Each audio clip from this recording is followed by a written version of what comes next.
প্ৰথম কথা হৈছে যে অশোক সিংঘাল মিয়া জনগোষ্ঠীৰ লগতে গুৰুজনাৰ সৃষ্টি ভাওনাক লৈ যি ধৰণে তুচ্ছ তাচ্ছিল্য আৰু অপমানসূচক মন্তব্য কৰিছে এই কাৰ্যটোক আমি পূৰ্বেও নিন্দা কৰিছোঁ আৰু গৰিহণা দিছোঁ।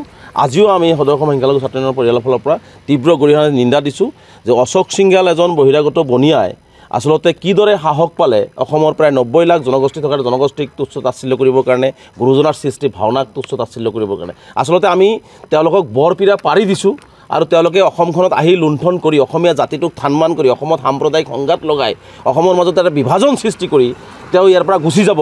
গতিকে এই কথাটো আমি কেতিয়াও সহজভাৱে মানি নলওঁ, যাৰ কাৰণে আজি আমি ৰাজ্যপালক আমি স্মাৰক পত্ৰ প্ৰদান কৰিছোঁ। ৰাজ্যপালৰ জৰিয়তে আমি তেওঁৰ মন্ত্ৰী সভাৰ পৰা তেওঁক কৰ্তন কৰাৰ দাবী উত্থাপন কৰিছোঁ, কাৰণ মুখ্যমন্ত্ৰী ডাঙৰীয়া তেওঁক মন্ত্ৰী সভাৰ পৰা কৰ্তন কৰাৰ সাহস নাই।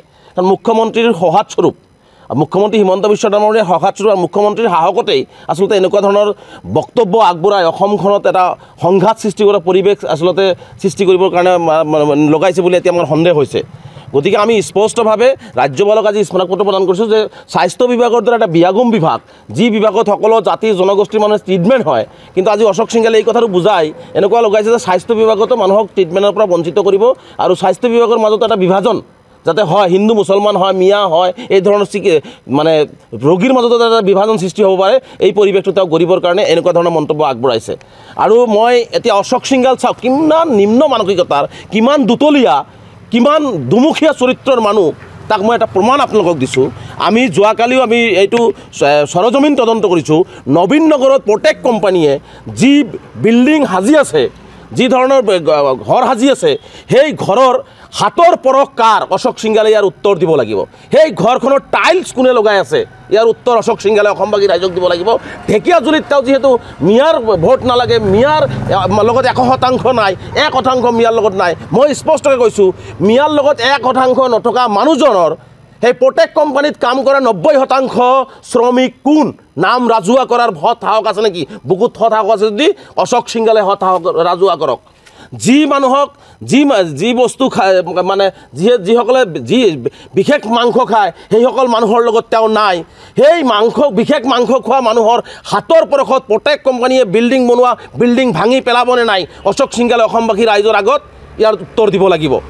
গতিকে আমি সেইকাৰণে কৈছোঁ যে এইটো এটা দুতলীয়া দুমুখীয়া চৰিত্ৰৰ সাম্প্ৰদায়িক বিষবাস্প পৰা অসম বিৰোধী, অসমীয়া জাতি বিৰোধী, অসমৰ সভ্যতা সংস্কৃতিৰ বিৰোধী এজন মানুহক এনেকুৱা বৰপীৰা পাৰি দি আজি আমি অসমখন ধ্বংসৰ পথলৈ লৈ গৈ আছোঁ। গতিকে অসমবাসী ৰাইজে সজাগ হ'ব লাগে, অসমবাসী ৰাইজে সচেতন হ'ব লাগে আৰু এই ধৰণৰ মানুহক অসমৰ ৰাজনৈতিক জীৱনৰ পৰা, সামাজিক জীৱনৰ পৰা বয়কট কৰিব লাগে। আৰু এটা উদাহৰণ আপোনালোকক দিছোঁ, অশোক সিংঘাল যদি ইমানেই মিয়া বিদ্বেষী, মিয়াটো তেওঁৰ লগত নাই, তেওঁক দৰকাৰ নাই, অশোক সিংঘালক মিয়াৰ দৰকাৰ নাই, অশোক সিংঘালৰ চাৰ্টিফিকেটৰ দৰকাৰ নাই, অশোক সিংঘালক মিয়াৰো প্ৰয়োজন নাই। মিয়াই কেতিয়াও অশোক সিংঘালক নিবিচাৰে। এই অশোক সিংঘালৰ দৰে বিজেপি দলে চামুগুৰিত গৈ মিয়াৰ ভৰিত পৰি ভোট ভিক্ষা খুজিছিল। যদি সাহস আছে, মিয়াৰ ভোট নালাগে, মিয়া অঞ্চলত প্ৰাৰ্থিত্ব নিদিওঁ, মিয়া অঞ্চলত কেম্পিং নকৰোঁ, বিজেপি নাযাওঁ, এই কথাটো স্পষ্ট কৰি ৰাজহুৱা কৰাৰ বহুত হত সাহস আছে যদি বিজেপি দল আৰু অশোক সিংঘালে ঘোষণা কৰক। আজি মিয়াৰ অশোক সিংঘাল দৰমহা ক'ৰ পৰা খাই আছে? অশোক সিংঘালৰ পেটৰ ভিতৰত যিটো খাদ্য তেওঁ কিনি খাই আছে, যিটো সময়ত তেওঁ পৰিয়াল পোহপাল দি আছে, সেই দৰমহাত ৰাইজৰ কৰৰ জৰিয়তে সেই দৰমহা দিয়া হয়। সেই কৰৰ মাজত মিয়াৰো কৰ আছে, মিয়াও টেক্স দিছে। মিয়াৰ টেক্সত নিজৰ পৰিয়াল নিজে পোহপাল চলি আছে আৰু মিয়াক তেওঁ তুচ্ছ তাচ্ছিল্য কৰিছে। গতিকে এই ধৰণৰ দুমুখীয়া চৰিত্ৰ আমি অসমবাসী ৰাইজৰ আগত অৱগত কৰিলোঁ। গতিকে এনেকুৱা ধৰণৰ বিষাক্ত, এনেকুৱা ধৰণৰ দুমুখীয়া চৰিত্ৰৰ সাম্প্ৰদায়িক বিষবস্প পৰা মানে ৰাজনৈতিক নেতাৰ পৰা আঁতৰত থাকিবৰ কাৰণে অসমবাসী ৰাইজক আমি আহ্বান জনাইছোঁ। আজি গুৰুজনাৰ সৃষ্টি ভাওনাক আজি অপমান কৰিলে। আজি প্ৰেছ ক্লাবে বাৰে বাৰে দাবী উত্থাপন কৰাৰ পিছত আজি চাওক কিমান স্পৰ্ধা। প্ৰেছ ক্লাবৰ সেই সাংবাদিক ভাইসকলে, সেই সাংবাদিক বন্ধুসকলে আজি সঁচা কথাটো উত্থাপন কৰাৰ কাৰণে সাংবাদিক বন্ধুসকলক আজি তেওঁলোকে ভাবুকি প্ৰদান কৰিলে যে সাংবাদিকৰ বিৰুদ্ধে ব্যৱস্থা গ্ৰহণ কৰা হ'ব। আজি অসমীয়া যুৱকে আজি ভাওনাৰ প্ৰতি আমাৰ আধ্যাত্মিক যিটো চেতনা ভাৱধাৰা, সেই ভাৱধাৰাৰ কথাটো যেতিয়া অপমান কৰা হৈছে, তেতিয়া সাংবাদিক বন্ধুসকলে অসমীয়া যুৱক হিচাপে তেওঁলোকে কথাখিনি উত্থাপন কৰাৰ কাৰণে তেওঁলোককে ওলোটাই ব্লেম দিয়া হৈছে। আজি প্ৰেছ ক্লাবেও কিন্তু তেওঁলোকক কথাটো আজিও আকৌ দৃঢ়তাৰে প্ৰকাশ কৰিছে যে অশোক সিংঘালে মাফ খুজিব লাগে। তেওঁক অসমবাসী ৰাইজে বিবেচনা কৰক। যিজন ব্যক্তিয়ে প্ৰেছ ক্লাবৰ সভাপতিক মিছলীয়া ক'ব পাৰে, যিজন ব্যক্তি অসমীয়া যুৱকৰ সন্মুখত গুৰুজনাক সৃষ্টিক অপমান কৰি তাৰ পিছতো তেওঁ মিছাৰ আশ্ৰয় ল'ব পাৰে, তেনেহ'লে এই ধৰণৰ ব্যক্তিক কিয় মুখ্যমন্ত্ৰীয়ে প্ৰশ্ৰয় দিছে সেই কথাটোৱে আমি হাতৰ হৈ ৰ'ল, যাৰ কাৰণে আমি ৰাজ্যপালৰ হস্তক্ষেপ বিচাৰিছোঁ।